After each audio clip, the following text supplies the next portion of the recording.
기도드립니다. 아멘. 이 새벽에 우리에게 주시는 하나님의 말씀은 신약성경 사도행전 21장 1절부터 14절까지 말씀입니다. 사도행전 21장 1절부터 14절까지 말씀, 신약성경 223면에 있습니다.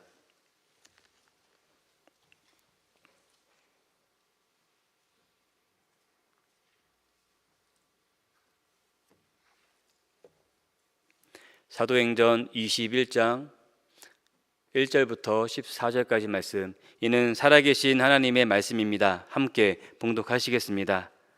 우리가 그들을 작별하고 배를 타고 바로 고스로 가서 이튿날 로도에 이르러 거기서부터 바다라로 가서 베니게로 건너가는 배를 만나서 타고 가다가 구브로를 바라보고 이를 왼편에 두고 수리아로 항해하여 두로에서 상륙하니 거기서 배의 짐을 풀려 함이러라. 제자들을 찾아 거기서 이레를 머물더니 그 제자들이 성령의 감동으로 바울더러 예루살렘에 들어가지 말라 하더라. 이 여러 날을 지낸 후 우리가 떠나갈새 그들이 다 그 처자와 함께 성문 밖까지 전송하거늘 우리가 바닷가에서 무릎을 꿇어 기도하고 서로 작별할 후 우리는 배에 오르고 그들은 집으로 돌아가니라. 두로를 떠나 항해를 다 마치고 돌레마이에 이르러 형제들에게 안부를 묻고 그들과 함께 하루를 있다가 이튿날 떠나 가이사랴에 이르러 7 집사 중 하나인 전도자 빌립의 집에 들어가서 머무르니라. 그에게 딸 넷이 있으니 처녀로 예언하는 자라. 여러 날 머물러 있더니 아가보라 하는 한 선지자가 유대로부터 내려와 우리에게 와서 바울의 띠를 가져다가 자기 수족을 잡아매고 말하기를 성령이 말씀하시되 예루살렘에서 유대인들이 이같이 이 띠 임자를 결박하여 이방인의 손에 넘겨주리라 하거늘 우리가 그 말을 듣고 그곳 사람들과 더불어 바울에게 예루살렘으로 올라가지 말라 권하니 바울이 대답하되 여러분이 어찌하여 울어 내 마음을 상하게 하느냐. 나는 주 예수의 이름을 위하여 결박당할 뿐 아니라 예루살렘에서 죽을 것도 각오하였노라 하니 그가 권함을 받지 아니하므로 우리가 주의 뜻대로 이루어지이다 하고 그쳤노라. 아멘. 바다 한가운데에서 배 한 척이 침몰하게 되었습니다. 모두들 구명보트에 옮겨 탔는데 아직 한 선원이 타지 못했습니다. 그 선원을 기다리느라 구명보트는 출발하지 못하고 그 자리에 멈춰 서 있었습니다. 모두들 절박한 표정으로 그 선원을 기다렸는데 마침내 그 선원이 보였고 그 배에 안전하게 탈 수가 있었습니다. 그 선원을 기다린 다른 사람들의 마음이 어떠했을까요? 그래도 이 선원이 타게 된 그 다음에 다행이다 하는 마음과 함께 안도함이 찾아오자 그 선원에게 화가 나기 시작했고 많은 사람들이 화를 내기 시작했습니다. 그 마지막에 보트에 탄 선원이 아무 말 없이 손에 꼭 쥐고 있던 것을 펴서 보여주었습니다. 그 손 안에 무엇이 있었을까요? 바다 한가운데입니다. 그 손 안에 무엇이 있었을까요? 바로 나침반이 그 손에 들려 있었습니다. 사람들은 구명보트에 옮겨 타는 것이 급했고 빨리 그곳을 떠나고자 했습니다. 하지만 그렇게 출발했다 하더라도 그 바다 한가운데에서 나침반이 없었다면 어떻게 되었을까요? 아마 방향을 잡지 못하고 바다 위에서 표류할 수밖에 없었을 것입니다. 나침반이 방향을 알려주는 것과 같이 우리에게도 인생의 나침반이 있습니다. 바로 하나님의 말씀이라는 나침반이 우리에게 있습니다. 우리의 손에 하나님의 말씀이라는 이 나침반이 들려 있다면 이제 우리가 해야 하는 것이 있습니다. 바로 그 나침반의 바늘이 가리키는 방향으로 우리의 인생을 살아가야 한다는 것입니다. 물론 가는 길에 물결도 치고 풍랑도 만나게 될 것입니다. 하지만 그 나침반의 방향은 결국 우리를 안전한 항구에 도착할 수 있게 할 것입니다. 우리는 하나님의 말씀이 가리키는 방향으로 우리의 삶을 살아가야 합니다. 그리고 우리가 그렇게 살기로 각오해야 할 것입니다. 오늘 말씀을 통해 살펴볼 우리 바울은 바로 그러한 위험과 어려움들을 무릅쓰고 하나님의 말씀이라는 나침반이 가리키는 방향으로 가기를 각오했던 인물이었습니다. 바울은 눈앞에 닥쳐올 고난을 알고도 확고하게 자신의 가고자 하는 그 마음을 각오했던 인물이었습니다. 마치 하나님께 사명을 받은 자라면 이렇게 살아야 한다라는 것을 우리에게 보여주는 것 같습니다. 바울의 삶과 바울의 각오를 통하여서 오늘 우리도 바울과 같이 새롭게 각오하는 삶을 살 수 있기를 바랍니다. 바울은 어떠한 각오를 했을까요?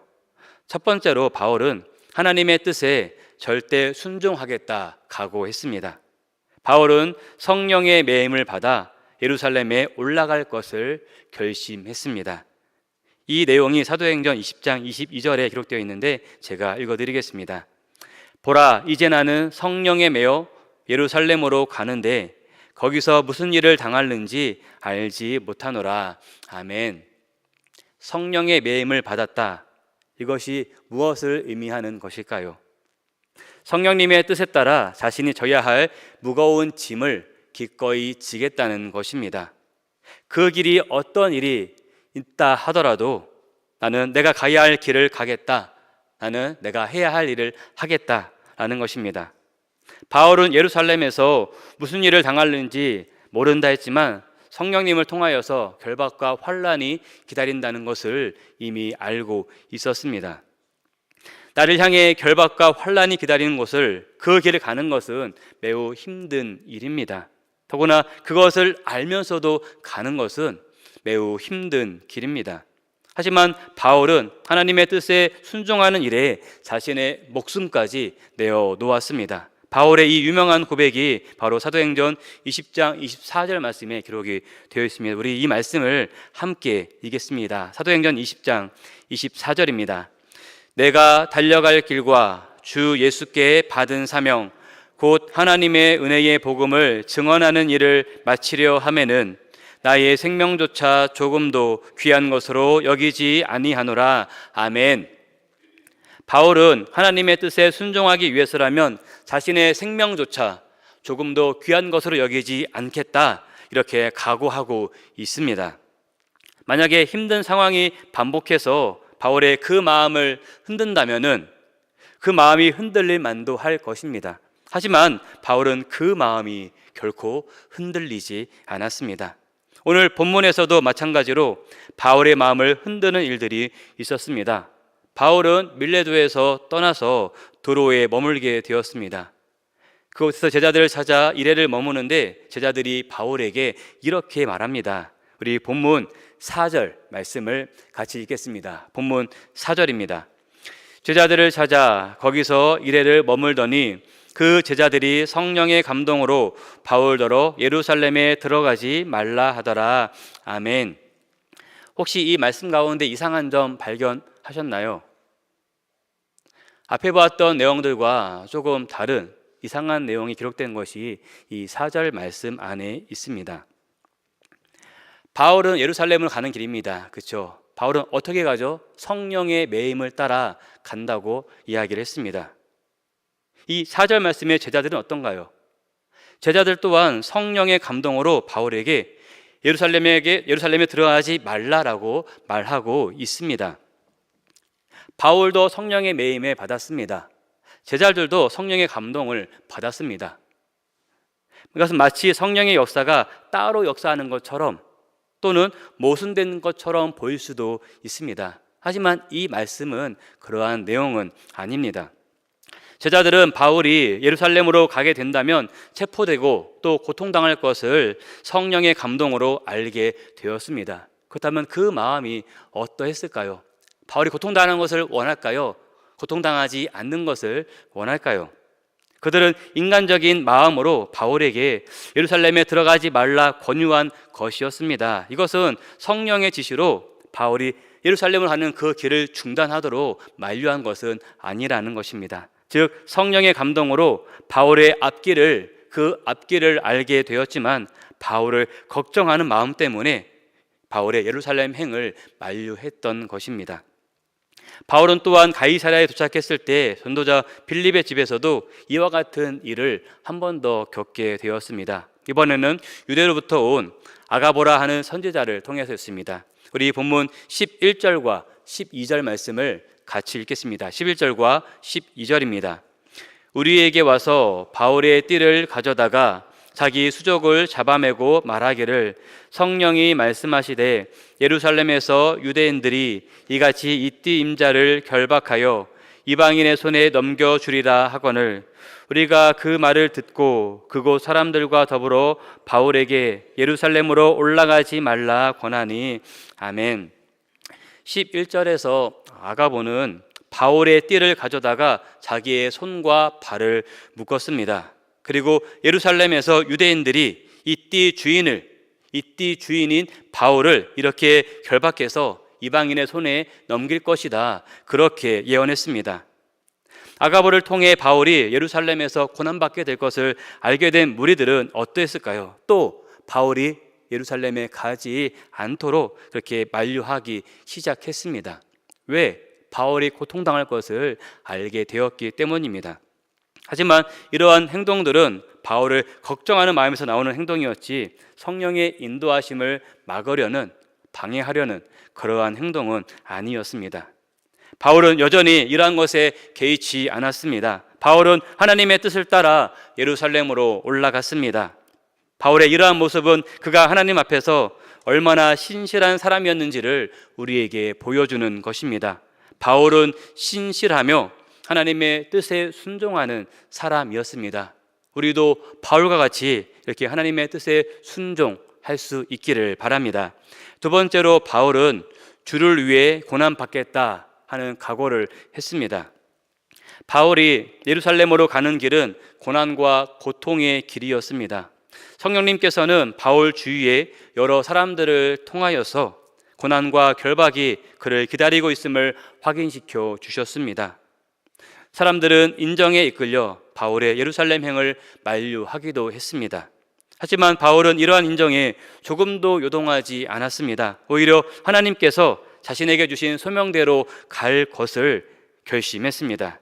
우리 본문 13절 말씀을 같이 읽겠습니다. 본문 13절입니다. 바울이 대답하되 여러분이 어찌하여 울어 내 마음을 상하게 하느냐? 나는 주 예수의 이름을 위하여 결박 당할 뿐 아니라 예루살렘에서 죽을 것도 각오하였노라 하니 아멘. 바울을 만류하는 사람들의 그 마음이 바울의 마음을 굉장히 아프고 힘들게 하기는 했습니다. 하지만 그럼에도 불구하고 바울은 그 고난을 받아들이겠다는 마음을 굽히지 않았습니다. 오히려 목숨까지 내놓을 그러한 각오를 했었던 것입니다. 그리스도인들의 삶은 푸른 초장 위로만 걸어가는 삶이 아닙니다. 때로는 주를 위한 고통을 받기도 하고 고난의 가시밭길을 가기도 하는 것이 그리스도인의 삶입니다. 하지만 주님께서 십자가를 지시고 죽으시기 위해서 예루살렘에 오셨던 것과 같이 바울도 그의 앞에 놓인 그 고난의 잔을 마시기 위해서 예루살렘으로 가는 그 길을 각오하고 결심했던 것입니다. 우리도 이렇게 예수님처럼 또 바울처럼 살 수 있기를 바랍니다. 하나님의 뜻이라면, 하나님께서 원하시는 것이라면, 하나님께서 기뻐하시는 것이라면 고난의 길도 갈 것을 결심할 수 있는 우리 모두의 삶이 되시기를 바랍니다. 사랑하는 성도 여러분, 우리의 삶이 오늘 말씀에서 보았던 바울과 같이 새롭게 각오하는 오늘 하루 우리의 삶이 되시기를 바랍니다. 바울은 하나님의 뜻에 절대 순종하리라 각오했습니다. 바울은 주를 위해서라면 고난도 받겠다, 그 고난도 마땅히 받겠다 각오했습니다. 우리도 바울과 같이 이러한 각오를 함께 해 나갔으면 좋겠습니다. 하나님의 말씀이라는 나침반을 따라가는 우리의 삶은 그 길이 평탄한 길만 있는 것은 아닙니다. 때로는 험한 길도, 때로는 위험한 길도 만나게 될 것입니다. 하지만 결국 그 길 끝에 하나님께서 우리를 맞아주실 것을 기대하며 우리도 바울과 같이 하나님의 말씀이 지시하는 대로 살아가는 우리 모두의 삶이 되시기를 주님의 이름으로 축복합니다. 그 길을 잘 따라가는 오늘 하루가 되시기를 바랍니다. 찬송가